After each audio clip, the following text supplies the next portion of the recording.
Here we go. Hey everybody, Riot Mort here, back with another patch rundown for Magic and Mayhem for Teamfight Tactics. That's the game we're working on, right? I think so. Patch 14.18 is a pretty big patch. This is a patch where we had some stuff we wanted to ship, some key features. We turned it into an opportunity where we could make the set even better. You've probably seen all of my Twitter posts about this. If you haven't, there's a bunch of them. There's a lot. You know, bore you too Mid much. sets out, guys. Mid sets out. So let's dive right in. There's a lot. So here we go. First up, we have a new item coming to the game called the Frying Pan. That's right. That's right. Food Fight Tactics. Basically, anytime a spatula would appear, imagine there's a 50-50 chance instead of it being a spatula, it's a frying pan. So we didn't inflate the number of emblems or anything like that. But a frying pan is our way of trying to simplify the emblem system for newer players, honestly, just for the game in general. And so what this means is emblems are just emblems now. There's no such thing as craftable or uncraftable. All emblems are emblems. We simplified by adding in pan, which allows you to build class 1, 2, emblems. 3, 4, 5, 6, so, for 7, example, 8, frying 9. pan plus rod. 10 more items to the game. Cool. Okay, not really 10 and more. And so items. there's a bunch of different combinations there. Also, if you have frying pan plus frying pan, you can get a tactician's shield, tactician's crown, tactician's cape. Those all do the same thing. They're +1 army size. Okay. They each have a silly little Easter egg for how much gold they drop. 1% chance to drop gold. These are old tooltips. But 10% chance to drop gold. They're silly. So frying pan's a new thing. Tome of Traits is gone, which we'll talk about a little later. But yeah, so like I said, these drop from gold and prismatic orbs. You can get them off carousel. Oh, Tome's completely gone. There's also 2 new portals to go along with the frying pan. We have Star of the Frying Pan. Great name. Original. Whoever Excellent. thought that up, give them a raise. Start with a frying pan. Let them cook. To start with a spatula. Cool. The other one is called Let 'em Cook. I like Let 'em this. Cook gives you a frying pan and a spatula at the start of the game. Okay. You can slam them immediately. You can. That sounds build crazy. Them into emblems. Do whatever you want with them. Now, so like, because the thing is, a lot of times you're incentivized to slam this both to get +1 max team size, but theoretically, if you start off on a 5-item component start, could you make some combinations here?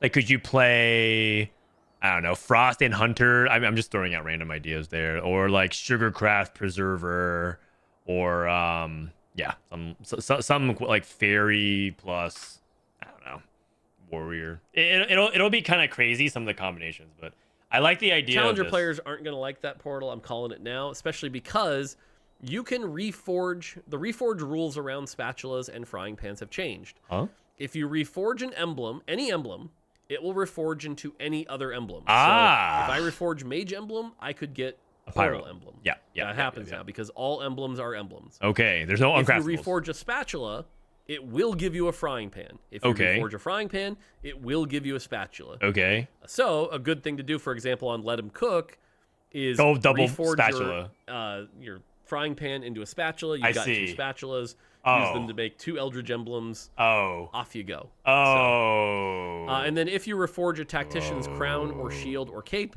it will reforge into another one of those. It doesn't really do much. But if you somehow manage to get a Tactician's Crown and Shield and Cape all in the same character, GG. I won't tell you what happens. There's videos out there if you're really curious, but you win. So good luck. On the system side, we've got even more changes coming. So this is a big one here, but our item system has always been one of those things that's harder for newer players to get into. It's like, ooh, I slam my items on my Zoe, but now I want to move them to my Rise. It's the number one Portal. thing. This feels bad. It's really awkward. And so we're easing up on the item system a bit here. Now, every PvE round, you will get an item remover if you don't already have one. So if you need to move items around, it's a huge deal. It's a huge deal. This is cool.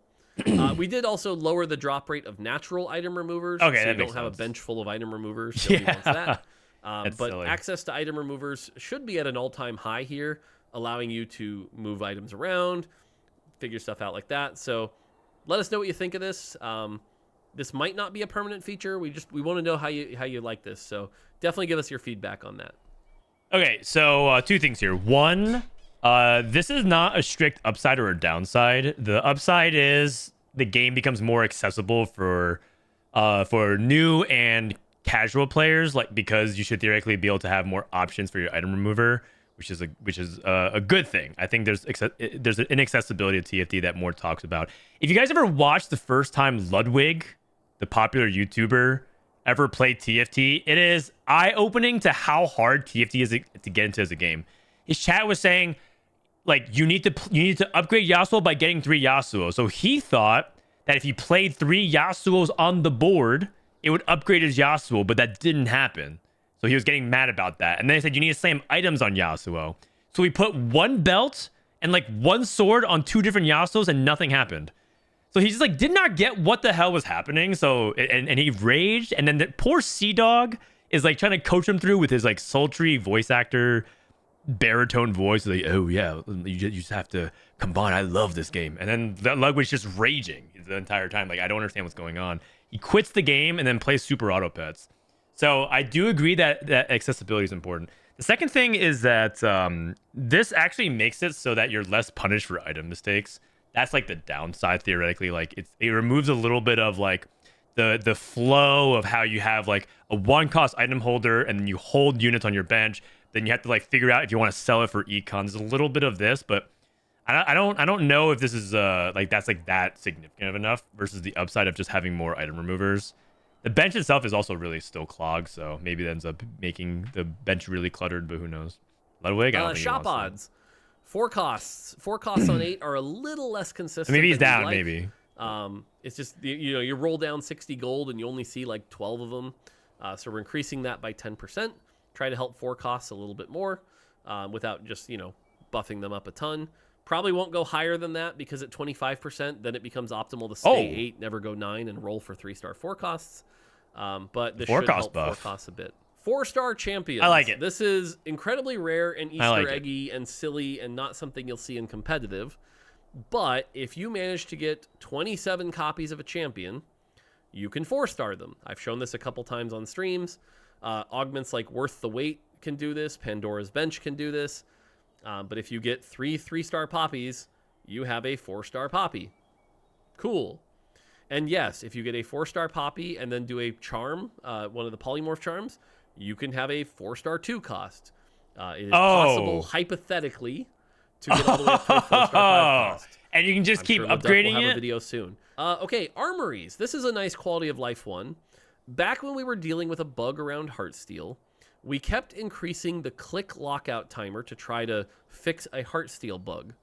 But then when we finally fixed it, we never properly reverted that. So an armory would appear and you'd be clicking like, holy crap, would you please make my choice? And it would take for freaking ever. Really annoying. Well, we fixed that. So now there's still the buffer so you don't like accidentally click armories, but it should feel much more responsive. You should be able to click, get your item, and move on quicker. I see.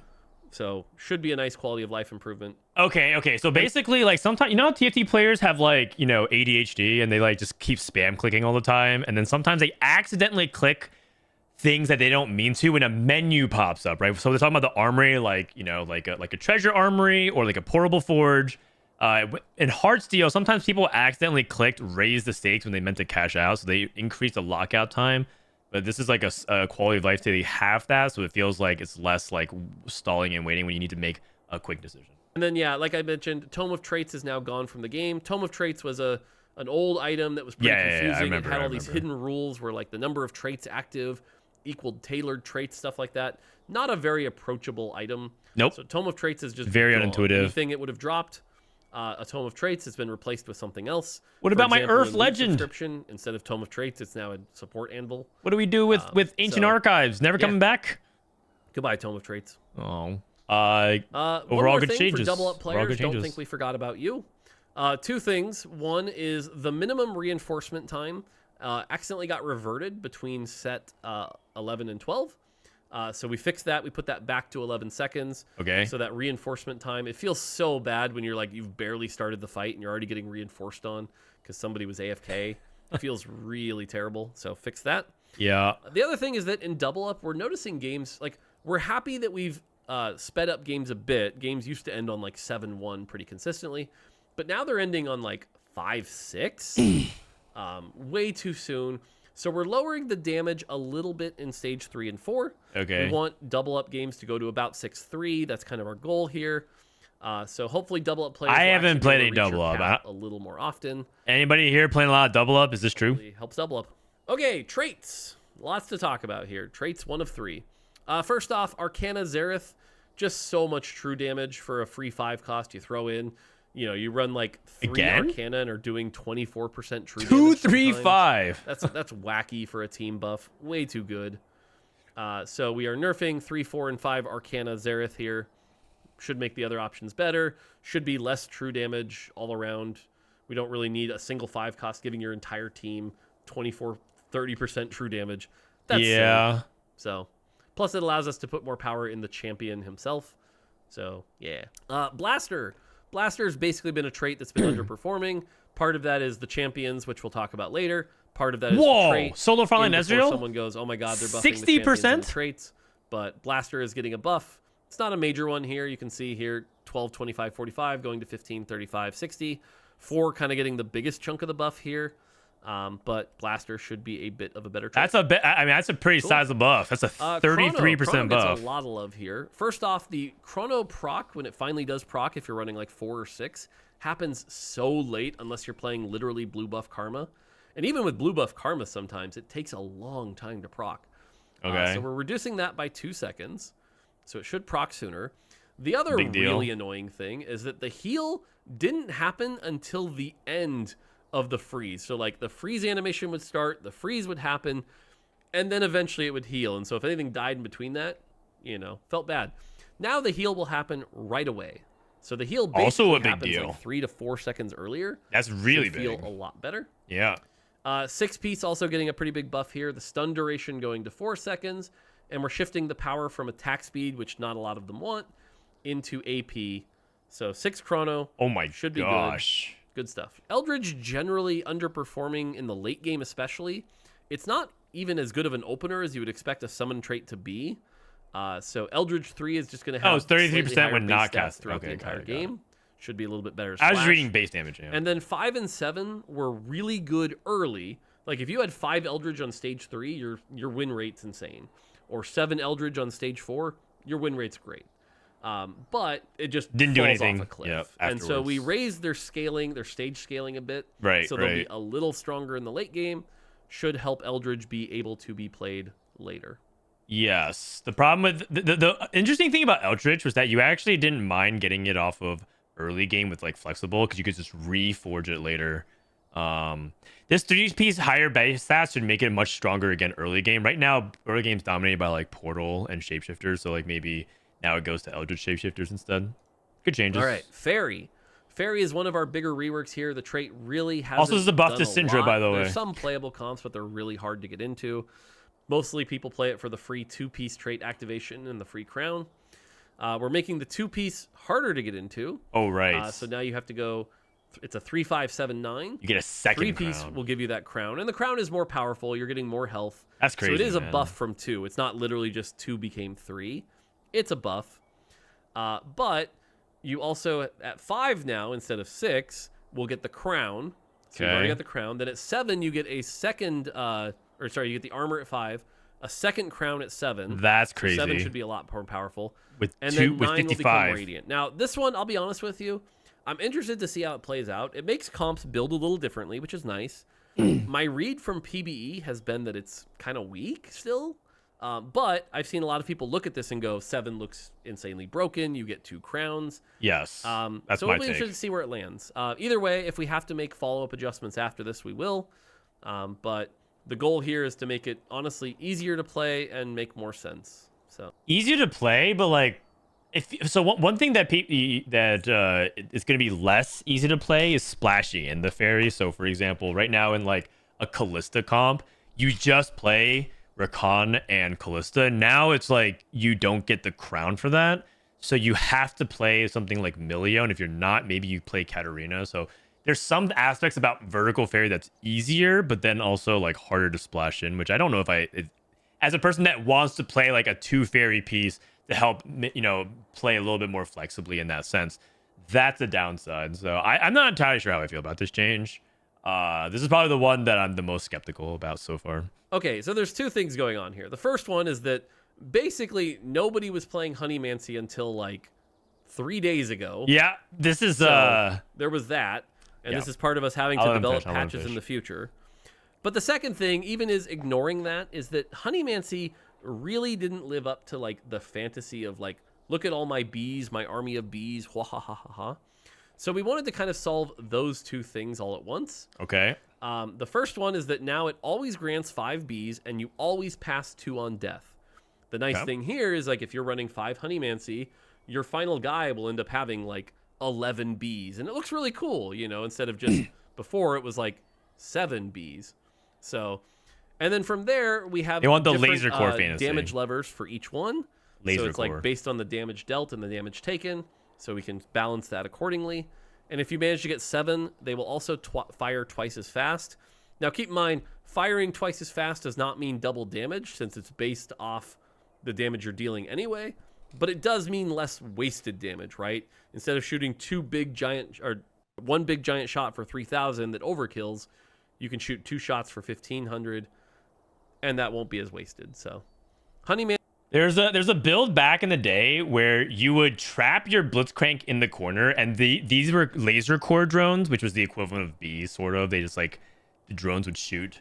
And Blitzcrank was a 1-cost tank, and so you would trap him in the corner with range units as a melee unit, and let all of your other laser core units die, and then you would release the Blitzcrank with like I don't know how many laser core drones, but it was super funny, and you would just like delete a bunch of units, but inevitably run out of steam, and like it couldn't kill a lot. It couldn't like 1v9 everything.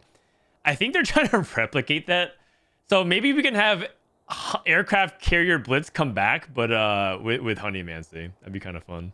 Honeymancy hopefully will be better, though again, I know it's become sort of meta right now. Yep. Okay. Unlucky. So we'll keep an eye on it, of course. Unlucky. Hunter. Beekeeper blitz. I like that. A bit of a nerf at 4 and 6, a small buff at 2 here.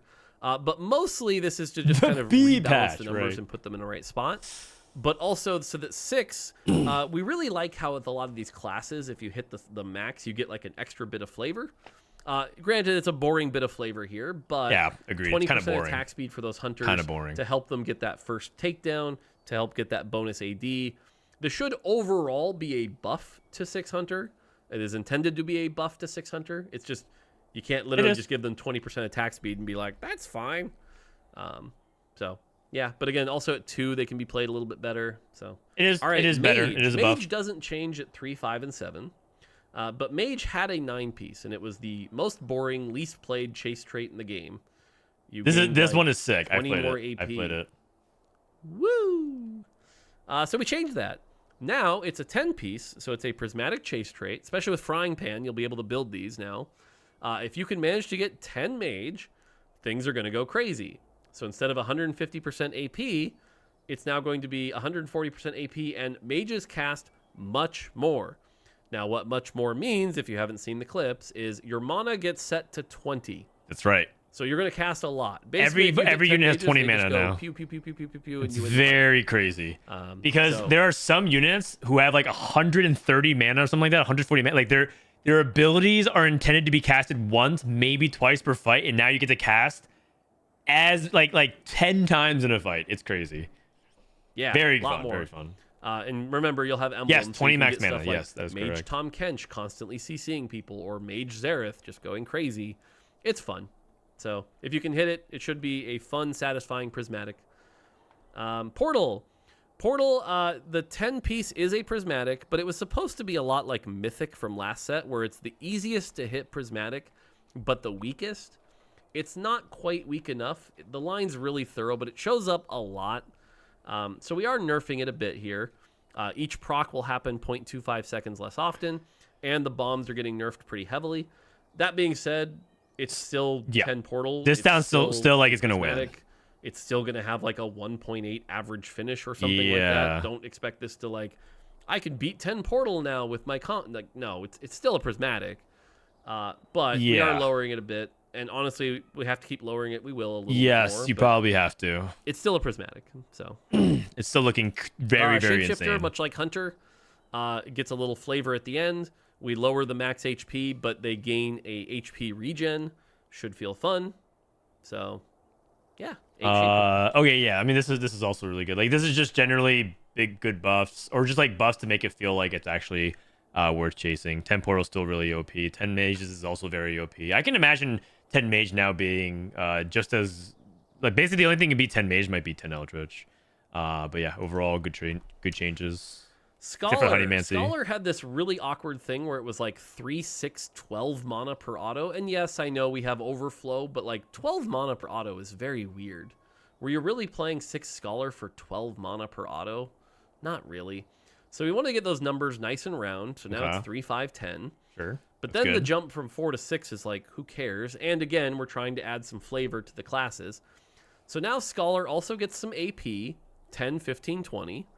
And it's a lot. If you hit the 6-piece, they basically get built-in Gunblade. Their abilities will heal the lowest health ally for 15% of the damage done. It works exactly like Gunblade. It's the exact same code. But you have to ignore me on the Sugarcraft here. But what this should say is 6-piece Sugarcraft. The AD and AP went from 40 to 35. And the HP went from 150 to 50. So to anyone who looks at these and wonders what the hell is going on. But yeah. So basically what we did was we lowered the combat power of 6-piece. 6-piece was a little too good. We still want it to be this fun, really good cash out, really strong. But yeah, that's what's going on there. Okay. So Sugarcraft nerf, that's it's good. Right below. Like very, very it's literally good. Right below. I just typed it twice. Moving on. Warrior. Warrior, same thing. We're giving the 6-piece a fun little boost. 20% durability if you hit 6 Warrior. Obviously, we can't just slap that on, so the damage amp and Omnivamp comes down. The other thing for Warrior is they don't often get to take advantage of that double power, so we're letting that activate earlier. If you drop below 70% health, you're going to activate that double damage amp threshold. So Gwen buffs. A little easier to activate on people like Fiora, Katarina. I heard Gwen got a lot of changes, too. And finally, Witchcraft. Witchcraft 4-piece was really awkward in the sense that, like, let's say you high-rolled a Witchcraft emblem and had 4 Witchcraft on 2-1. Good stuff, right? Wait, 20% durability is really good. The healing was based off the damage you dealt, much like Gunblade. And you don't really deal a lot of damage on 2-1. So you weren't really winning fights because of that healing. It ended up becoming this awkward thing where, like, was really valuable on a Nico 3 and a Cassio 3. Right. But until then, not great. And we want something where it's like you hit 4 Witchcraft on 2-1, you feel good about it. So now it's going to do a poison that will deal 4% of their max HP per second as magic damage. So you get some extra damage. Does that mean blighting is really good? Blighting Jewel will increase all curses by 50%. Nice round number. So 8 Witchcraft getting a small buff as well. Okay, Ashe. Ashe is like the quintessential example of us taking a B tier design champion into an A tier design. We're trying to elevate Ashe and make her even more fun. The thing with Ashe is she had a 5-second window where her buff lasted. And if you could get her to cast again in that 5 seconds, cool, you were shooting 2 arrows. But then it would wear off. And so you needed an insane amount of attack speed to ever really see it take advantage of that, which basically meant her only build was like Ginsu's, and more Ginsu's.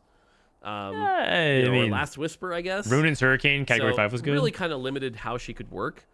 So instead, we've changed it to where every time she casts, her buff is now permanent. She gains an extra arrow.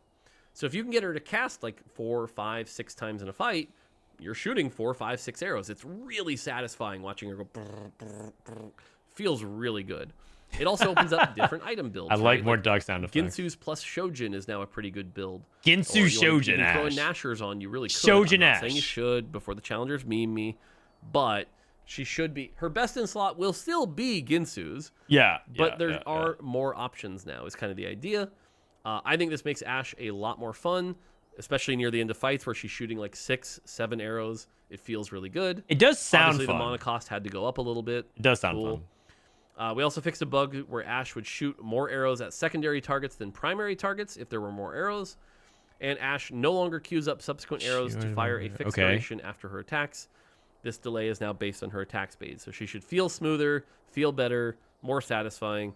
Good stuff. Okay, Namzi. I'm down for more fun. Namzi has been kind of like in an awkward state where she's okay. We finally buffed her to like a pretty good spot where she's decent now.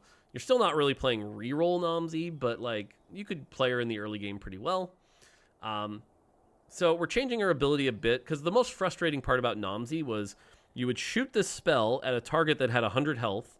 Yeah, waste all the damage. You would waste all the damage and do nothing. Exactly. And because the spell was like 4 ticks, where it was like boof, boof, boof, boof. The problem is you couldn't even do stuff like Ludens, where it's like, oh, I'm going to do a big hit. So what we've changed it to is it's the same damage, but let's say you hit a 100 health target. Now overkills. Overkill. Okay. That overkill is going to get split between 2 targets. That's a huge so deal. You don't end up wasting as much damage. A huge deal. Which is pretty cool. And she deals all of her damage in a single instance. So now stuff like Luden's Nomsy is pretty good. We also fixed a bug where Nomsy could take between 0 and 0.24 seconds projectile speed? casting her ability. That's a big buff too. And then her dragon upgrade now, instead of it turning her spell into an AoE, now her spell is if you overkill, it will hit 4 targets. Now, I will say right now, from what we've seen on PBE, she's a little too strong. Yeah, she might get a patch of like -5 AD just to bring her down. But overall, Nomsy should just feel a lot better to play anyway, because you're not wasting as much damage. If you hit somebody at low health, you're going to be like, sweet, free overkill damage. So, okay, this reminds me of back in set 9. I think I talked about this in my previous video, but in set 9 there was a 1 cost that would fizzle at times called Samira, and she would shoot her flare and reduce their armor. And they made it. They changed her so that she couldn't miss, and basically make sure that if like the unit was gonna die or whatever, she would like shoot at someone else, and just made her damage really efficient. And that subtle change took her from like what was kind of a unit to like an S+ tier unit. But also because of like a lot of other things, the way like it would like get negative armor and things like that. So like there's other explanations, but point I'm trying to make is that the projectile being more efficient is a huge buff. It's one of the biggest buffs you could ever do to a unit like Nomsy, because they also like increase the projectile speed. They also like fix the fizzle. They also, you know, like all these different like quality of life changes. So it doesn't surprise me that like Nomsy might be kind of broken. This is just a new unit. This is a new unit. It's not just like reworking. They just like reprinted a different Nomsy. So. All right. It's not propaganda. It's just truth. Champion that's doing very well. Benefits a lot from like the strength of shapeshifters. He's going to get less spell armor and MR from his spell. Cool. Okay. Jax, little less damage on his spell. Don't really need. They're nerfing Jax 3. People for 700. It's a little much. So nerfing that a bit. Warwick, really good champion. We're happy this is a build that works. They're buffing Warwick. It does struggle really hard in stage 2. Often the only way they really play him is like stage 2 lost streak and to hit the 3-star and then start stacking. So we're just helping whoa. It's not just that. 2 a little bit with the There's one important item that Warwick has. Small thing. And then the last one cost that got some changes here is Twitch. This is a little complicated, but bear with me. Can angle Twitch's actual collision box is pretty small. And so very often he'll be shooting through his target, and it would look like he could hit a second target, but he doesn't. He ends up missing and only magic target, bullet theory, making him pretty bad. We're curving his bullets. Technically, now he can slightly angle his shots to try to maximize the number of targets hit. This isn't like the movie where he's curving bullets from the middle to the edge or anything. It's just a very slight quality of life thing that will allow him to more often hit multiple targets when he should. And fizzle. So Twitch should feel a bit better. And then additional bugs I've seen here. Him fizzle. Same thing with the 0 to 0.24 seconds to finish casting his ability. A rare bug where he could fizzle his ability. And now the tooltip properly states that he sunders first before firing. That's always how it worked. It's not a change. It's just a tool. Equilibrium. That's right. I watched that. Oh, man. This is... okay, also another thing. Like... This could just mean that Twitch hits 2 targets, which would theoretically massively increase its DPS. These 1 costs, do not sleep on them. I could see Twitch Warwick being an amazing opener now. Especially if Jace gets nerfed. Yeah, we'll see. Ahri. Ahri was definitely the spell we were the least happy with, I think. Because the way it worked was you would put Ahri in the corner, like you would think, like any other range carry. It just wasn't hype. And her orb would fly towards a target, maybe hit one person if you're lucky, and then fly back. Or sometimes even if that person moved, it might miss and do nothing. You're like but if you positioned her in the middle around a tank that you had everyone wrapped around, it was possible for that orb to hit the target as well as 3 other things it passed through and melt entire teams in a single cast. And it did true damage on the way back, so with the right positioning, we love that. You would cast twice and their entire front line was gone. Yep. Probably not okay. So we're trying to make this spell be a little bit more of a standard Scholar cast. So the way it works is she's going to fire a single orb, much like a Kindred orb from previous sets. It's just one orb, hits one target, cool. It doesn't come back, there's no true damage. Okay. Hits a cast. In addition, she'll launch 3 little Foxfires that do true damage at nearby targets. But every time she casts, she will gain an additional Foxfire. So you still want her spam casting a lot. And it looks really cool when you have like 10 Foxfires around and you're getting a bunch of true damage still. But now she actually has to ramp up instead of just casting twice and your 3-star tank is dead. So, yeah, it's a single target spell. The orb will redirect. It's a lot like Syndra from the last patch, so it won't or miss. last set. It'll feel much like a more traditional caster than she should, and still be pretty powerful. She can still do a lot of damage. Just less true damage, less uncounterable, less my tank is gone. Yeah, so now Ahri is basically like Ashe. She's an in-fight scaler, so the longer the fight goes, the more she's going to scale her Firefoxes. Kind of like Syndra. Last set, she was like, every time she casted, she gained an additional butterfly for her faded damage stuff. But yeah, I actually played a game where I had Mage Ahri, and she ramped up the Firefoxes super fast, and it was really fun.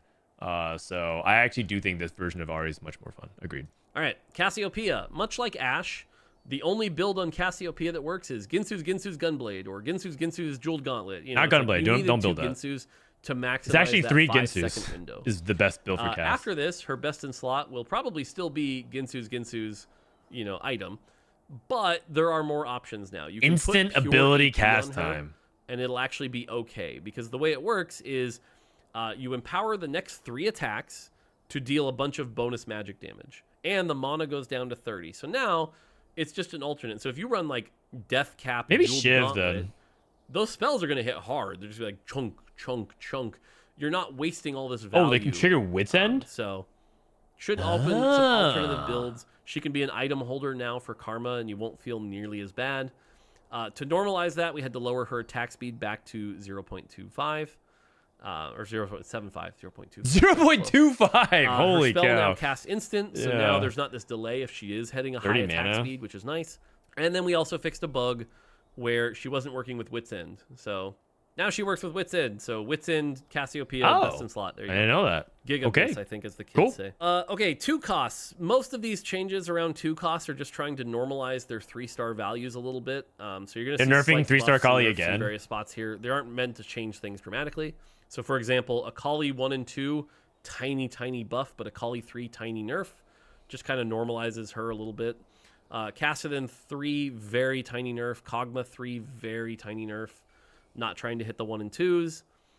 Shyvana. Shyvana's not really a problem right now, so I'm a a little surprised by that. Her dragon bonus now, instead of being a heal for 1% of her health, it will now double the size of her aura, so she'll hit a big AoE.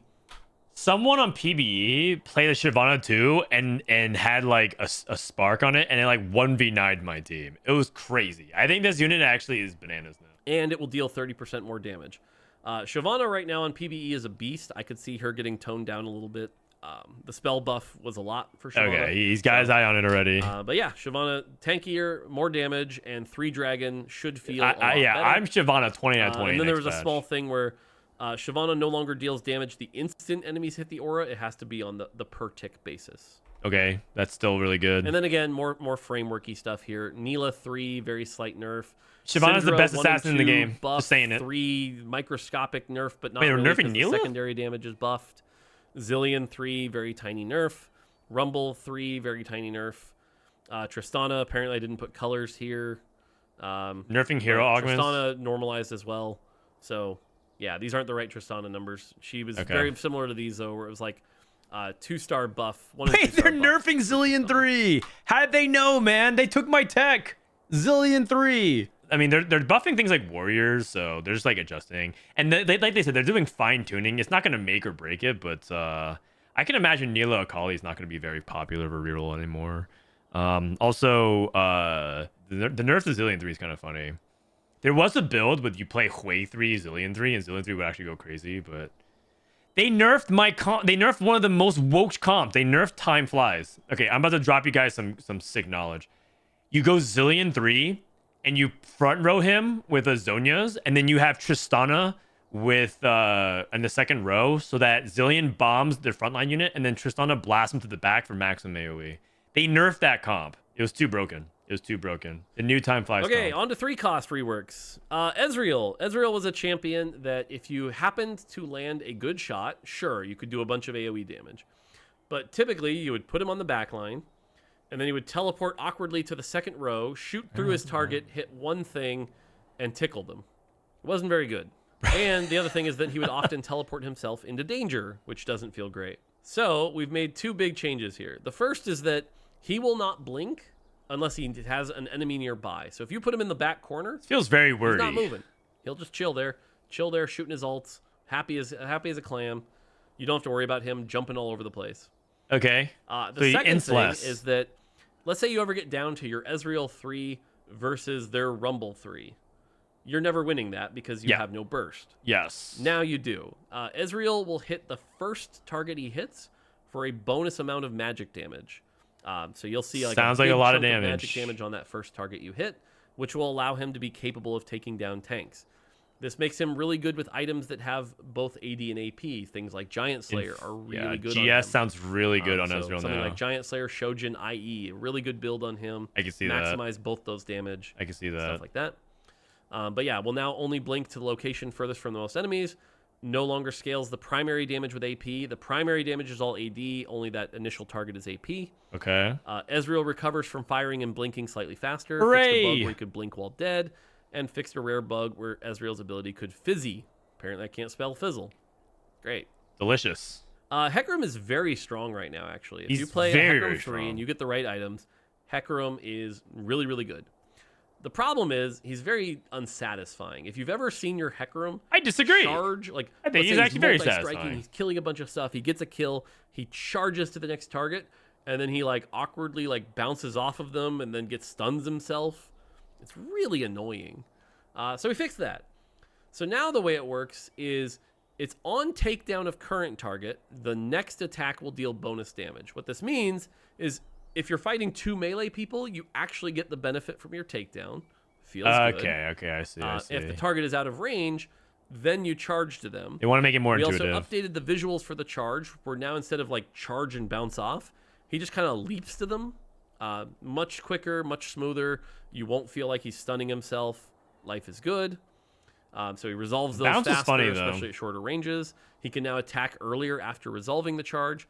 Now, for all of this, that's like good stuff and quality of life, he needed to come down. So the spell damage numbers are lower on the charge, and the cleave AD is coming down. So he'll be a bit weaker. From what we've seen, though, he's still really, really good.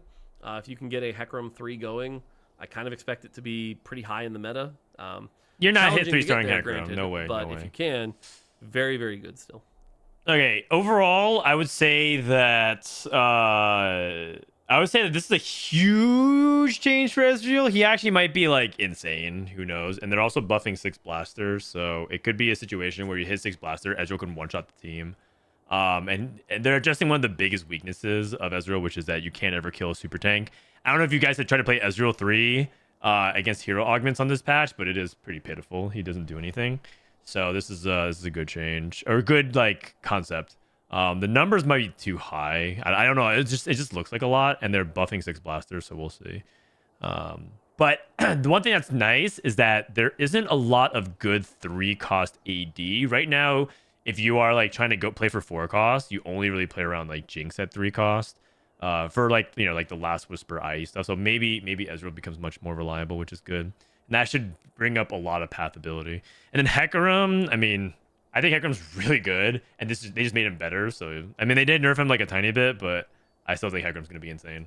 Jinx gets a light rework here. Oh, Ezreal, solo frontline Ezreal's gonna be like great. Trying to lower the amount of true damage, and we don't really like a ton of true damage out there. So Jinx's ability has been reworked. She's going to gain that decaying attack speed. No more reset, by the way. So it's not this weird feast or famine build either. She casts, gets the attack speed for 4 seconds, then it goes away. Okay. During that duration, you'll fire rockets that deal bonus damage and ignore 50% of armor. So how's that work with Last Whisper? Here is all of the damage is ignoring 50% of armor instead of only the bonus true damage ignoring all armor. So it is, in some ways, it can be considered a buff. But without the reset, without the true damage, at least you can slow her down a bit. So this is like overall should be power neutral is kind of our goal. Yeah, but less side toxic. buff, side neutral, or side grade, I guess. All right, Mordekaiser. Mordekaiser had this problem that made basically Mordekaiser 3 a god, and you couldn't really play Mordekaiser 2 that much. And that's because he had a pretty low shield since he cast it so often. But every time he cast it, he was gaining 10 AP, which would make his next shield bigger. Well, if his shield gets so big, eventually it got to a point where, like, you couldn't kill him because every shield was like 1,000. You know, just those shields got insane. So instead, we're changing it. So instead of AP per cast, he's getting damage amp per cast. So you still have this fantasy of like Mage Mordekaiser casting 10 times and getting 120% damage amp, which is great. But to compensate, the base shield is stronger since we know it won't scale up over time. So he should be tankier at the start of fights, but less I reach this weird unkillable state. Okay, so they're just adjusting more. All right, next up is Wukong. Wukong is supposed to be something that you get out of an orb early, and you're like, yes. Wukong? Not something you get out of an orb early, and you go, well, I don't have a gargoyle, so oh well. His passive was so hard bound to Gargoyle Stoneplate that was basically the only way to play him. So instead, what we've done is remove that passive, and it's now at combat start, gain 40 armor and MR. So at the start of the game, he is a 90 armor MR tank with no items, which is really already insane. Like that for a 3 cost, that is ridiculously good value. Every turn, it's going to go down by 1 just to kind of like help fight pacing a little bit. So early game, I expect this guy to be a lot better. I think if you get a Wukong out of a box, it's like you could be able to win streak and be in a good spot. But the Wukong 3s with double Gargoyle are going to be quite a bit weaker. So this is a nerf to Wukong's cap and a buff to his floor. Okay, and that should mean that he's much more splashable too, where you could play Wukong if you don't have the items for him and not feel like... Because like when you play Wukong and you're not able to actually play him without Stoneplate, that means you have to adjust your entire frontline game plan based around the Stoneplate Gargoyle. So this should actually make Wukong feel better. This is actually a buff if you want to play Wukong on your boards without rerolling Wukong, because that means you can probably find him easier now. So yeah, it's a nerf to his stats. It does say lose 1 armor and MR every second, which means, yeah, sure, 10 seconds into overtime, you've lost his full bonus. 10 seconds into overtime. All right, Bard. Very slight buff to Bard to compensate for the Sugarcraft nerf. We want Bard to be a carry. He's kind of one of the weaker carries, so Bard gets a buff. Oh, 10% buff. It's a pretty big buff. Hui tried to speed up his spell a little bit. Honestly, from what I saw in PBE, it might need a little bit more, but you're going to speed that up. So when he casts, the lightning bolt starts, and then the damage happens. Yay! Just trying to help him out a bit. Remember, he got the blaster buff as well.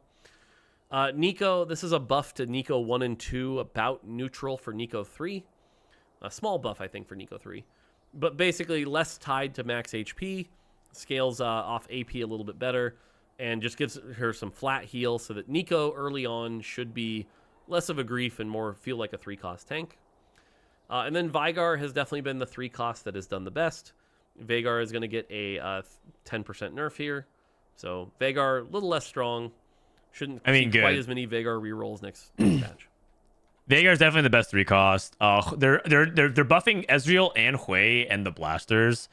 This is pretty significant because I don't know how many fights I've lost because Hui is in the middle of waving his wand aimlessly, trying to cast his spell or whatever, and I just like it just feels like he doesn't do anything. It like he feels like he has all the time in the world, and then someone just shoots like a projectile and he dies. So this is pretty big. Bard. I mean, this is nice. I mean, Bard actually secretly does a lot of damage already. I don't know if you guys have ever just incidentally hit Bard 3 while playing other stuff. Let's say you're playing like Molten Caramel and you just hit Bard 3 and you put items on him. I don't know if you guys seen it, but Bard actually kind of can pop off already. So I could see a world where Bard is actually quite good now. So don't sleep on Bard. And Nico, I guess no real comments. Nico's just generally better now, so it's good. Okay, 4 costs. We're getting there. Gwen. Holy. Gwen is basically, we tried to take Gwen and improve her essence and her stacking fantasy. We did some of this last patch. But this time, small buff to the snip damage. So if you can stack her up, she's going to do more damage. The tooltip will now display the number of snips she'll do. So if you're watching the tooltip mid-cast, cool. Here's the big change, though. Gwen will now dash up to 3 hexes to the hex furthest from the most enemies that could still snip her target. Basically, with Gwen's AI, we could have chosen, like, try to maximize damage and hit 5 targets, or try to maximize living. We chose living. So Gwen's going to try to, like, dash around and stay alive while being able to snip her target so that she can ramp up and do lots and lots of damage. She's a hit and run character. See Gwen's dash around a little bit more defensively. Oh, man. This should help her stay alive, stack up, be good. If Gwen is out of range when she would start snipping, she'll dash again. So let's say she goes to dash and the target runs away. She'll dash again so she doesn't waste her spell. Cool. Oh, wow. That sounds annoying. The other big one here is that it's always a fixed amount of time. If you're going up against her. So one of the annoying things is, let's pretend you stacked up to 12 stacks on live. Well, the amount of time it takes to do 12 snips is pretty long. It takes forever. So every time she was gaining snips, the spell was getting slower. Well, that feels bad. You don't want to be slower. So now the spell always takes the exact same time. She just snips quicker and quicker and quicker and quicker. So you're literally just gaining damage. It should feel a lot better. Also fixed some bugs with her snip animations. Each snip is now a separate number. This just helps you see, like, lots of little 40s. It feels a lot better rather than 80-80 and you're like, where'd all my snips go? This doesn't actually change much there. She recovers from the final snip faster and fixed a rare bug where she would stand around just chilling. So all of this is a lot of, we made her AI better. She's smarter. Cool. She should feel better. She should be less of a bait. She hopefully should feel like a 4-cost. And they buffed her base damage as well. I mean, Gwen sounds like she's going to be really, really good. She's already very good right now. Isn't she like one of the most contested 4-costs to play around and itemize at the moment? So now Gwen should just be really strong.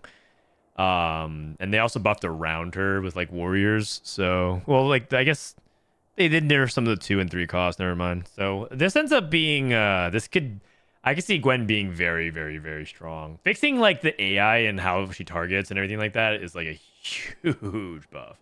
Also, Gwen does randomly end still, so this should make it much smoother. Because 4-cost should feel like 4-costs. I think she's mid. Varus. Similar thing. And for those of you that really don't like this Varus spell, this isn't going to change a lot. He still jumps up in the air, does a long channel time, and fires the bow. That hasn't changed. But what we've done is we've lowered his base AD and pumped up the spell a lot. So the spell is going to hit targets, which means if you hit like one target, it's going to hit that one target really, really hard. In addition, the cluster of fireballs will actually have a better range and be able to not be wasted more often. So the ability fires earlier in the cast time. Good. The ability cast time resolves slightly faster. Okay. The ability cast time scales more aggressively with attack speed. Great. So if you end up going Pyro Varus, it'll cast faster. Yes. Varus no longer ends his animation early to attack from midair. Now prioritizes dealing the most total damage rather than the most targets. Now deals damage to secondary targets more reliably. And if you happen to hit Varus 3, it will hit a 1 hex larger radius. Cool. Now, all of this is to say that this should make Varus feel a little better, but I'll also tell you from my PBE testing, he's been a little weak still. So we may A-patch some of that AD back into him. You took 15 AD. The goal here is cut his legs on the Varus spell is the big one. 55 AD is like how much a 1-cost has. Remember, Jace has 55 AD. Go look at his old spell number. Yeah, I'm just telling you, man. This just looks like it just doesn't look right to have a 4-cost 55 AD as an AD caster. But yeah, I know what you're talking about. But it just looks silly. Olaf, pretty big buff for Olaf. If you're an Olaf fan, I don't want to hear Olaf is unplayable. He's quite good now. Oh God, 50. Because his spell lasts 5 seconds, we can have a lower mana cost, letting him get back to that spell quicker. And we're raising his leap and cleave damage, so he'll do more damage. Great. Doesn't this make Infinity Force bananas on Olaf? He like, oh no, actually, never mind. He has 30 AD already. But I thought, okay, never mind. But like this is a huge buff. My God. Rakan, less mana to cast, higher base shield value. Rakan should be tankier. Great. 4-cost should feel like 4-cost. The Rakan change I don't think actually swings it that hard. It mostly helps Fairy, but Yeah, Rakan needed a buff. Yes, Rakan's five fraud. Costs. Smolder. Smolder gets the same. Basically, his spell is very much the same, except it works a lot like Ashe and Cassiopeia, where instead of it being for a fixed time, it's the next 4 attacks, which means you don't have to build Ginsus on him, but you still can and still should. I kind of liked it. So that's it. And then the Dragon upgrade, instead of being a tiny heal, now means you get 6 bonus auto attacks that deal more damage. So 3 Dragon Smolder should actually be doing chunkier stuff and feel good. They nerfed it. And then the last thing here, you're going to laugh, but now can gain a maximum of 1,000 bonus move speed from all sources. Oh, man. 1 Mitten Smolder, hilarious. Yeah. 3 Mitten Smolder breaks the game, and he flies off the map, and bad things happen. So basically, it's a little over 1 mittens is what he's allowed to cap at. You can still create the mittens. You can still do the silly stuff. Okay. But this is us going, no triple mittens Smolder, please. Okay. So, I had no idea. I thought no mittens Smolder. Xerath gets a small buff and a small nerf here. The nerf is we're trying to make him a little less RNG. So now he can only target between the closest 5 enemies. No random dice roll. I sniped your backline. GG. Thank goodness. But he is getting a little more than 10% spell buff here. So spell is going to be doing more damage. Honestly, he could probably just get rise more. We'll see. But Xerath, a little less dice roll. So. It's basically like rise now, right? Your closest enemies and he just nerfs. So that feels a little less interesting. That he's very similar to their 5 cost, but. I mean, I do agree that the RNG of Xerath was like really frustrating to go up against, or even play. Sometimes he just tickles everybody, and then they all heal it back up. Like you spray every Preserver and a Gwen, and they all heal back up to full HP. And you're like, cool, I didn't do anything. So yeah. Finally, Milio. Milio is the champion Xerath. that I think most Challenger players predicted the worst. At the start of the set, everyone was like, Milio's OP and going to ruin the game. He ended up being the worst 5 cost 90 mana margin. His spell takes a long time to resolve. So we're lowering the mana by 30. Honestly, from what I've seen, it can still be even lower. Really? This should help Milio a little bit. And then Nora, what we're doing here is changing it so that a lot of Nora's power was on the AD and AP buff that Yuumi was providing. It was like this really invisible thing that was also, remember, it doubles if they're at full health. So you would put this on a backliner and blink, and the backliner would have 50 extra AP. It would be pretty insane. Yeah. So we're lowering that so that there's not this just invisible AD and AP from Yuumi happening. But to compensate, Yuumi will heal a little bit more. Okay. Which should also mean putting Yuumi on tanks becomes more of a correct option. Yeah. And Nora will do more damage. A very small buff, 5% buff for Nora. Try to help her out here. Nora's damage is great. Again, power neutral. Less power in Yuumi, more power in Nora. Whew. Okay, we did it. We got through champs. Still more to go. Okay, I'm surprised that Mort's read right now is Milio is probably could even get more mana reduction. I don't know about that, but we'll see. Like that sounds like Milio's a great splash. Now, like if you ever pass Milio on your roll down, you're foregoing a bunch of free items. Let's talk about items. The biggest nerf here is to Adaptive and Radiant Adaptive Helm. A lot of our changes here are about spam casters, things like Veigar, Ahri, Zoe. Oh, wow. Where they would still run like double mana generation items and never even need to auto attack. It was a little ludicrous. We like the mana change where they get to bank the mana for the next auto, but we don't need them literally like not auto attacking. That's too much. Yeah.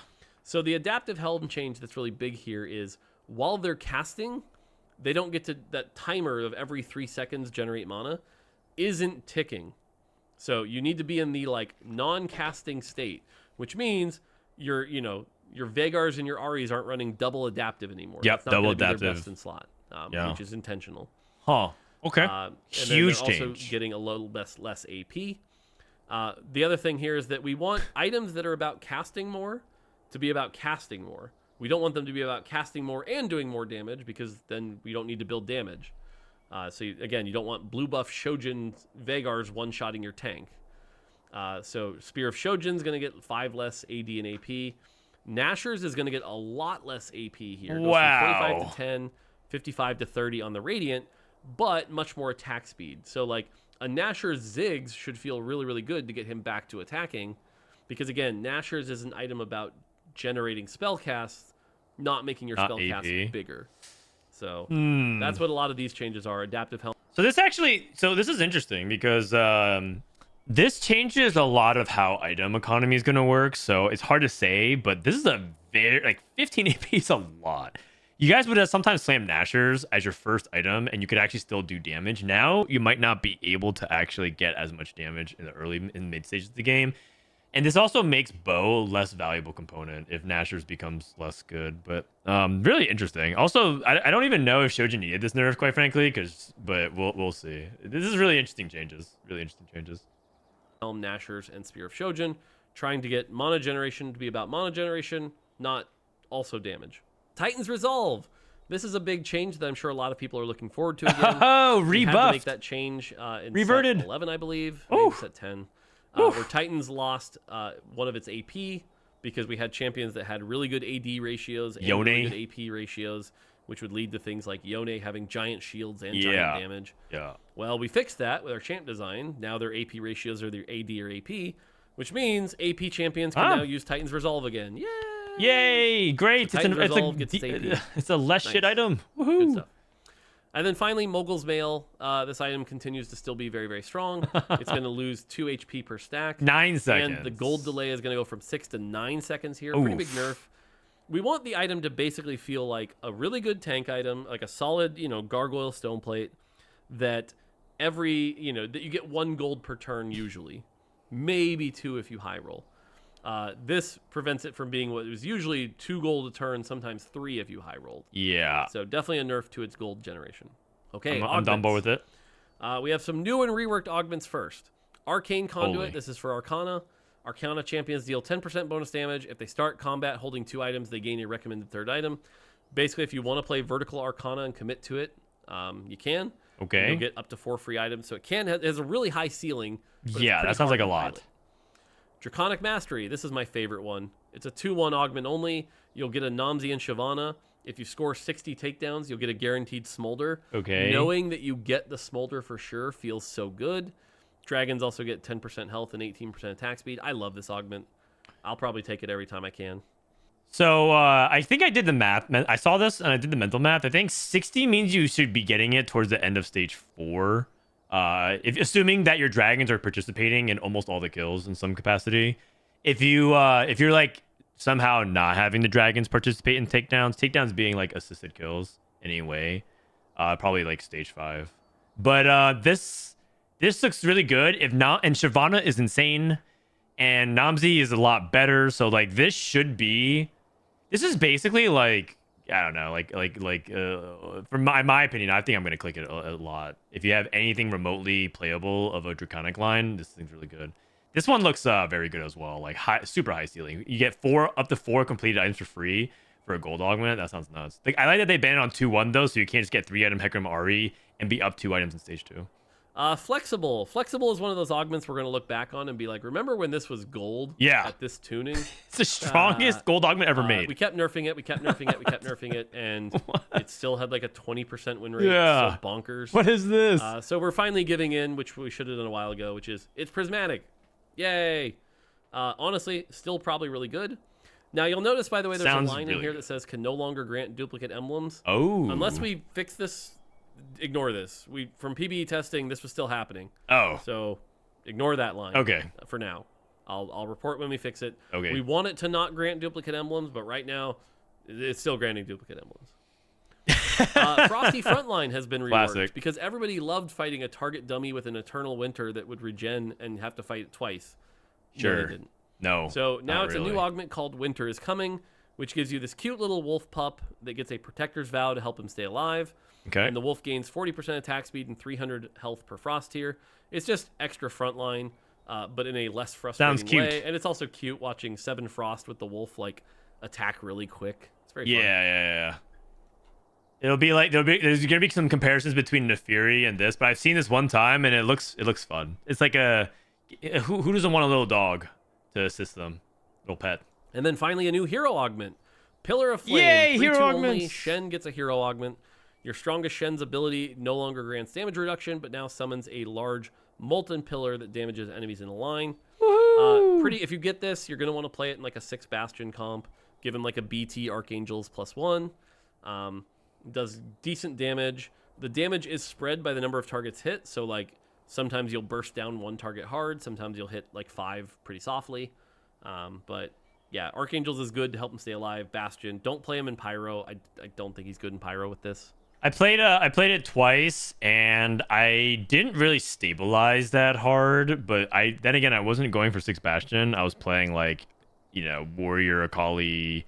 I think I got like a Warrior emblem on Shen as well. So like I didn't play it optimally at all. So I can't tell how good it is. From the 2 games I played though, I went like 5th and 6th or something like that. We'll see. Ooh, I should have had water nearby. Okay, silver augments. Called shot, small buff, 4 gold. Combat bandages. We nerfed it because we fixed the bug where it didn't work past stage 4. So now combat bandages works and is a good augment. But we had to nerf it because it was too good. So I see. Combat bandages, you can take it again. Okay, great. Find Vintage will proc 1 turn earlier. We like this augment. It's very fun. We're rebuffed. Now won't be as hard to pilot. Good for something. Higher chance of gold drop. We are so back. We can get some gold. We are so... Find Vintage, and they're buffing Titans? We are so back. Oh, man. Who's ready for some Titan slams into Find Vintage, baby? Oh, we are back. Item Collector gets a big nerf to its HP here. Oh, boy. This augment's been doing very, very well. It gets nerfed. Precise Planning, another hard augment to pilot.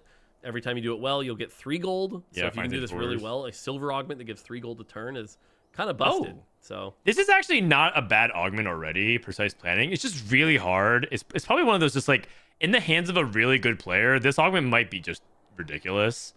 But, because like, isn't it actually already pretty decent right now? Definitely try Precise Planning. Restart mission no longer drops duplicate copies of champions, so no random 3-star Syndra out of a restart mission. Oh, not really. Rolling for days now gives 11 rerolls instead of 9. Cool. That's it for silver. Oh, I don't know if you guys seen this, but one time someone clicked restart mission and got a 3-star 2 cost because it gave them the same amount. You get like 3 2-star 2 costs, something like that. And so someone clicked it one time and just literally got a 3-star, which was pretty funny. Champions, so no random 3-star Syndra out of a restart mission. Rolling for days now gives 11 rerolls instead of 9. What the heck? 11? Cool. That's it for silver. Dude. Golden Quest. This is probably the most controversial change as far as gold augments goes. Instead of 161.8 gold, it's now 196 gold. We nerfed this augment very hard. You still get, you know, the 5 costs, the 2-star 5 cost, and the 2 items, 1 artifact, 1 normal. But this augment is meant to be high risk, high reward. And the choice was lower the reward or raise the risk. We went with raise the risk. So it's higher risk. Raise the stakes. So I expect this augment to be much harder to play, but still as powerful. You still have the 196 gold after you hit. So isn't it? So this is basically just late game specialist type of situation where like you only take it if you are like on Scuttle Puddle and you already are like in a position to high roll and capitalize on it. This makes it turn into like basically late game specialist, the gold version of it. But I mean, honestly, good riddance. Golden Quest is like way too polarizing right now, and it is a fun augment. 196 is just like a lot. It's a lot of gold. It's just a lot of gold. And then if you like low roll it, it just feels bad. But I will say it'll be fun to pick now. It's like someone saying Golden Egg 2.0. Actually, that's a pretty good analogy as well. It's basically like Golden Egg, and that'll make it more fun for when Soju inevitably clicks this, dies, and complains about how he got Milio and got the only legendary that wasn't going to win out. Amazing. Avenge the Fallen. This augment gets a very, very large buff. 50% buff on an augment. Wow. So if you want to try Avenge the Fallen, check it out. Beast Friends. That's a lot. This augment is secretly super duper busted. Very OP. It wasn't really being noticed because Honeymancer was kind of garbo until a couple days ago. But this augment is disgusting. So we lowered the shield power. This augment's still really good because the other thing not listed here is that it still gives you +1 B. Yep. Which is really good. Yep. So this with the Honeymancer rework, we had to nerf this augment pretty hard. Big gains, you're going to gain more HP. So if you want to play Shapeshifter Big Gains, go for it. Category 5, 5% less bonus damage on your Hurricanes. Okay. Cauterize, extra damage on your Cinders. Probably worst still augment ever. But hopefully a buff that at least makes it kind of playable. Certainly on 3-2 and 4-2. Clockwork Accelerator, we're getting close. This augment's almost finally balanced. Remember when it was 5%? LOLOL. 10% should get it pretty close. Yeah. Combat bandages, that number should be red. It's a nerf, same as the combat bandages 1, but now it actually works. Defensive arts. This was the Incanter augment. This has been disabled because the amount of times Incanter actually reaches max stacks is so inoften. Even if we let's say this augment said at max stacks gain 100 mana per second, it would still be pretty bad. So we've disabled this augment. Oh, all right. Okay. Fortune favors the bold. This augment got hit really hard. If you take Fortune favors the bold and you only lose like 6 or 7 times, you're going to get almost close to half the value you were getting before. What? You need to get to 10 loss for this to really be worth it. 9 is okay, but 10 to 12 is where it really has to pay off. Oh, so again, high risk, high reward. We've raised the risk. If you accidentally cash out at 7 or 8, this augment's terrible. If you cash out at 10, it's pretty good. Dude. So you got to play this augment right if you're going to take it. But someone's just going to open on you. Doesn't this raise the toxicity level of the lobby? Because now it's going to be someone had to bite the bullet and grief the Fortune player, and now they're just they're just so screwed. Okay, I think that it is what it is. They don't want to make Fortune this augment. They definitely know that it's too high power, but I feel like this has generally not been a successful experiment, in my opinion. I think Fortune, as an augment, has not really landed well, because I actually think Fortune's kind of boring this set, because it basically gives you rating item plus gold, and at least the upside was when you played it, you would get a high win rate. Now it's neither exciting nor a high win rate, so it just feels I guess maybe it's living up to its name, favors the bold, but overall, I'm just not a fan of the way they've done Fortune. I'd rather do Fortune in other ways. Bring back Heartsteel. Heroic grab bag, 3 more gold. Item collector, again, HP getting hit pretty hard here. Yeah. So item collector should be quite as OP. OP. Little buddies. This is a big nerf, but one that should have happened a long time ago. No longer counts non-champions. So if you're running support golems and other stuff like that, you're not going to get free little buddies procs. Sweet. That's a big nerf. So I heard it was counting portal krugs. Someone in chat was telling me while I was watching that it was actually counting portal krugs as well, which I don't know if that's true. But either way, Little Buddies is the best augment in the game, and it's because it was counting dummies. All you have to do is this. Click Little Buddies, type in filter, Little Buddies, and just look at the best augments that'll combo with it. And you'll see a trend. Frosty Frontline, oh, it gives you a dummy. Stationary Support, oh, it gives you a dummy. Support Golem, oh, it gives you a dummy. And you're just wait, what? Why is it so good with all these dummies? And Yumi. It was insane. So, yeah. Potions 201 gets its last change undone now that Witchcraft should be more playable. Press the attack, losing 1% true damage. That augment's really, really good. Prize Fighters, until we fix this, ignore this.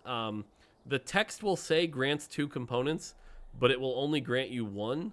So don't take Prize Fighters. So they nerfed it as soon as we can. But I caught it after. Oh no! It's going to cheat you out of.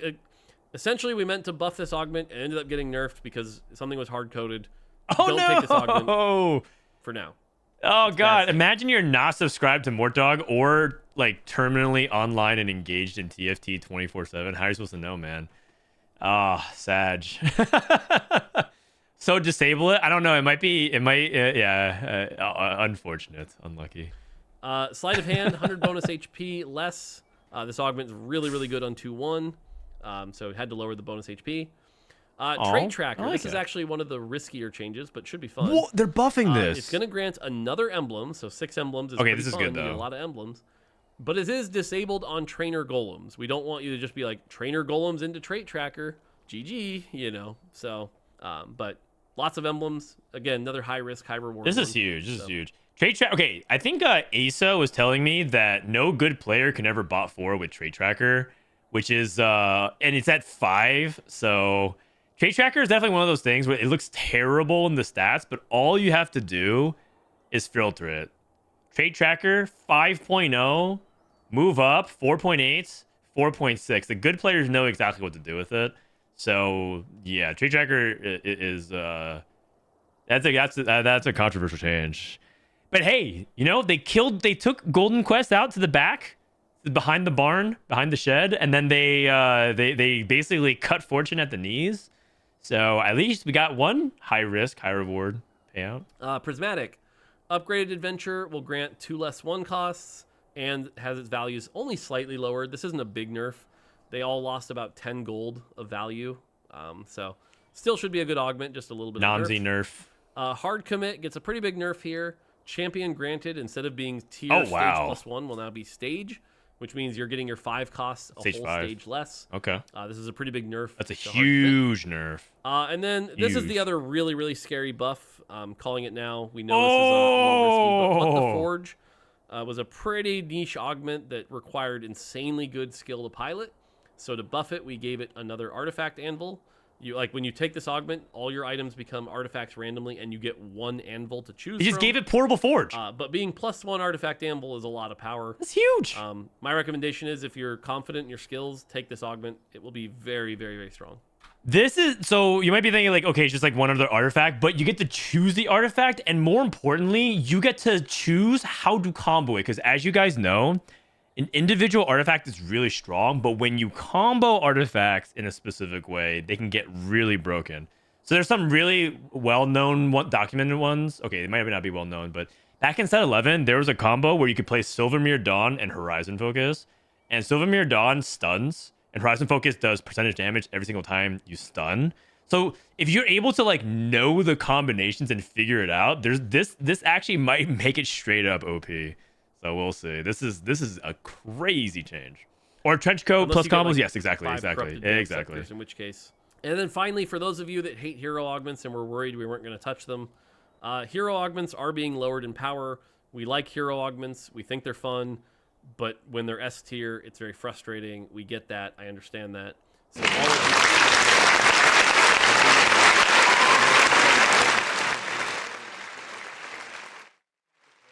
Sweet Tooth gets lowered a little bit. So hopefully hero augments get closer to like actually balanced. Oh man. Take them when you're in a good spot, not literally on 2-1, and just be like, sweet. Holy cow. Hero augments lowered in power. And again, you'll notice not every hero augment, right? Like Deja Vu was in a good spot. We didn't nerf Deja Vu. So we like hero augments. We don't like S tier hero augments. Yeah, agreed. No one's going to miss hero augments. Whew, we're getting there. Charms are a great mechanic. They've landed well. People seem to like them. It's been a great set mechanic. Good times. The one flaw of Charms has been late game. It's like, I sure hope I hit Dragon. Otherwise, I'm sad. There's like 3 good combat ones you're really hoping for, and everything else is like, ugh. So we wanted to add a lot more combat augments, and we did. Barrier gives you a 1,000 health shield that decays over 5 seconds. Pretty similar to the Yordle dodge. Conjure Frying Pan gives you a frying pan. Counterspell mono reaves all enemies. This one looks crazy. Guild of Thieves gives you 3 temporary Thieves Gloves. This one looks crazy. Infliction, I love this one. Next combat, you chill, burn, shred, and sunder enemies for 8 seconds. Oh. The big one there being chill. Chill's really good for 8 seconds. Also. Meteor Storm, drop 4 meteors on people that burn and deal 30% max health damage to those enemies. Paragon's a silly one, but it's 0 gold. Your team's physical damage is dealt as magic damage instead. Reaper, your units execute enemies that fall below 200 health. Really funny when they're still 1-star and you execute them at like 30% health. Can't really tell how good this is. Summon Golem, which gives you a large golem equipped with 3 defensive items. Sounds really good. Kind of like Dragon, so yeah. And then the other good one is Tremors. If you like Earthquake, Tremors is combat start and every 8 seconds, stun all enemies for 1.25 seconds. That's crazy. This one's crazy. Very, very good. So a lot of combat augments to choose from. Dude, someone's going to have Summon Dragon. You're going to scatter around. Summon Dragon, and then you see a Golem, and you just see someone's going to mana review, and you see that you're just going to get stunned for 25 seconds of the fight. Okay, it's not true. It's 8 times. So you'll get stunned for like 4 to 5 seconds. And then you're like, yo, but hold on. My physical damage now deals magic damage. Okay, maybe that one's actually good. I'm not entirely sure. Some of these are crazy. Some of these are actually straight up crazy. A lot of them are very powerful, but I feel like this Tremors one is nuts. It's just stuns 3 times. You shouldn't feel like you're losing because they had a combat one and you didn't. You should feel like, hey, at least I had a combat one and I played around it well. And then some other changes. Desperate Plea is back. I'll be honest, this is risky, but we did want to try bringing it back in a healthier state. Oh, no. Next combat, reduce incoming player damage by 80%. Really, this probably should have been a flat number. Unlucky. We should have just said something like reduce incoming player damage by 8 or something. It would have been less confusing. But the nice thing is, if you're at 1 health, you're still going to die. This isn't going to, like, cheat you an entire placement per se. Oh, I see. So. Okay, but, like, why isn't it? Why did they say 80% and not just a flat amount? That is a little bit weird. Oh. Yeah. All 5s, this augment's pretty strong. Got nerfed 3 gold. Conjure Emblem used to say gain a random uncraftable emblem. There's no such thing as uncraftable emblem. So now it's just gain a random emblem. True. So you can chase things like 10 Portal or 10 Eldridge because it's a random emblem. It's still 12 gold. Challenger players will still tell you don't take it. Take it. It's fun.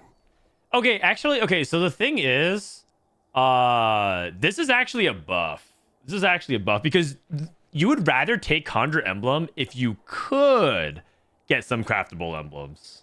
Because, like, the uncraftable ones are the ones you don't want, but, like, if you're playing Portal or you're playing Pyro, you know, it's like, now it's like, it's actually a buff. That being said, I'm still not buying it. You could end up with 7 Honeymancy on 3-2. But yeah, so that's getting changed. Lightning Strike, you can now actually see the true damage when it happens. Just helps feel good. Salvager no longer breaks apart Tactician's Crown. Won't break apart Tactician's Shield or Cape. It was never meant to. Okay. And then the Dragon is being nerfed a bit. Down to 10 gold. HP down to 3,200. AD down to 2,270. But excellent. Still should be like the best combat charm. Just a little less so. The Zareth ones are really, really good. Okay, we did it. That's all the changes. Like I said, it's a lot. Then we just got bug fixes. Done. Let me read through these. Briar's Ravenous now correctly gives 0.8% damage amp instead of 0.6. So this is a Briar buff. She's getting buffed again. Yep. Fixed a bug where Camille's true damage would critically strike less often than intended with ability crit. Cool. So you can build I saw this. Camille again. Ledug video. Fixed the tooltip for Briar's Camille's crit is inverted. So the more crit you have on her, it actually does less damage. It's so weird. Basically, Infinity Edge, and like if you max out her crit, actually was a bad thing. It was weird. Stack to show correct HP values. Ravenous said 180, but the snack itself said 150. It was giving 180. Now it says 180. Okay. Fixed a bug where if you had 8 Scholar, it would deactivate the trait. So not that anyone was out there playing 8 Scholar, but just FYI. Okay. Fixed an issue where Deja Vu Augment tooltip and ability didn't match correctly at 5 AP. Fixed an issue where one of the drops of Prismatic Orb wasn't properly giving full value. Fixed an issue where combat happened to me probably. We talked about that. Fixed an issue where Find Your Center was granting twice the intended damage amp, so Find Your Center getting nerfed back to what it's supposed to be. I see. Fixed an issue where Randuin Sanctum would apply its bonuses again when suspicious trenchcoat clones would spawn. Sorry, no cheating that. Oh no! Removing Arcana all the bug from abusing. Your high Arcana now correctly removes them as your high Arcana. And fixed a bug where high horsepower Lilia's spell would resolve instantly without her playing her animation. I saw Soju try to do this like 3 times and he kept messing it up, which was really funny, but yeah. Okay, I mean all good bug fixes. They didn't fix okay, actually no, this is most of it. They're fixing all the bugs here, I think. Is there any other common bugs that they haven't fixed yet? Did they fix the fairy item one? Okay, we did it. That's the entire patch. It's a big patch. We're hoping that for a lot of you engaged players that like the game, it feels better. There's more to do. Okay. Things feel improved. You don't have to relearn everything. It's just everything feels more intuitive. That's the goal. All right. This will be the last big patch of Magic and Mayhem. You should expect patches from here on out to be like a fourth the size. If that. We will not be doing any more big swings this set. This is the last big swing. So yeah. But again, hopefully it makes things in a lot better spot. The one thing I ask for, please, is give us a little leeway. If something ends up a little strong or a little weak, we will act fast. But this is a lot of change. A ton of change. You do a lot of change like this at once. Yeah. We might get 1 or 2 things wrong. And I did personally help work on this patch. And what I can tell you is TFT has a lot of content, so going through every single augment, every single item, every single champ, every single trait, and they're trying to make it all perfect. It's a lot, man. It's a lot. So the team did their best. We all did our best. But if it's wrong, let us know. We'll fix it. We'll get it even better. But yeah, like I said, no more big patches, so you don't have to worry that like the game's going to keep changing like crazy. This is what it is. So, all right. Okay. That's going to do it. Patch goes live on Wednesday. Hope y'all enjoy. I know personally I've been neglecting my ranked climb for all the different work I have to do. So I'm going to get back to climbing ranked for this patch. I need to hurry up and get master like I always do. I've been chilling, got a little burnt out. So, okay. That's going to do it for me. Until next time. All right. Thank you very much, Morts. Honestly, there's like so much content. I actually do think that this patch is quite good. The patch that we're playing on right now, hero augments aside and bugs aside, I think it's a good patch. And there's a really good chance people are going to be like, I missed the old patch because there's going to be a lot of broken things, whether it's augments, whether it's certain champions like Gwen, whether it's like whatever else they missed, or perhaps even more bugs that we don't know about. Because once they do all of these things, it's entirely possible that, you know, they fix the combat bandages things and then maybe it triggers twice. And now combat bandages averages a 2.9. It's entirely possible. But I love that they're taking big swings. They have no, like, they're not necessarily incentivized to try and do like such a powerful swing, like with the next set coming in just like a couple months. You have to think about it. Like pretty soon, in like a month and a half, we're going to start our regionals march, and after regionals comes worlds, and after that we're at set 13 and arcane releases, right? So it's going to be, we're already like almost halfway done with the set, which is kind of crazy to think about. But overall, thumbs up. Thanks for doing so much work, right? And it's not just Mort, it's like everybody, like Mort, people might be like, oh, like thank you Mort and thank you all, you know, he does so much, but it's really like a huge team effort. So